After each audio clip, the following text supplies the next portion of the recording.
इसी जीवन में आदमी दुख में है वो नरक में है, इसी जीवन में आदमी सुख में है वो स्वर्ग में है। बाहर कोई स्वर्ग नरक नहीं है, ये ध्यान रखना कि बाहर कुछ मिल जाएगा, कि कोई परिवार में गुजर जाए तो गया में जाके पिंडदान कराना, कुछ नहीं होगा।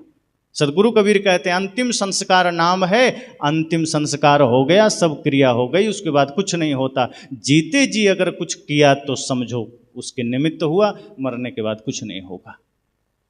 जीते जी हो सकता है। तो सदगुरु कबीर के ज्ञान को भी पाखंड की सीमा में मत बांधिए। सदगुरु कबीर के ज्ञान वो निर्मल ज्ञान है, वो पावन ज्ञान है, जिस पर हमें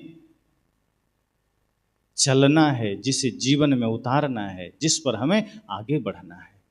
अभी सदगुरु कबीर की प्रतिमा लगी है।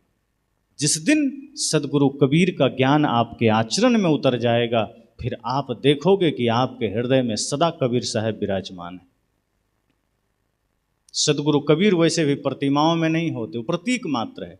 एक बात में समझ लीजिए आप सब कि यहां हम पाखंड की एक रत्ती बात नहीं कर रहे, हम सदगुरु कबीर की मूल बात कर रहे हैं, मूल ज्ञान की बात कर रहे हैं, जो खुद वो दूसरों का विरोध करते हैं, वही बात मैं कह रहा हूं। सदगुरु कहते हैं ना पत्थर में, ना पानी में, ना ब्रह्मांड आकाश में, खोजी होए तुरंत मिल जाऊं सब सांसों की श्वास में।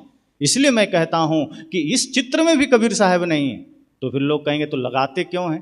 तो लगाते हैं प्रेरणा लेने के लिए।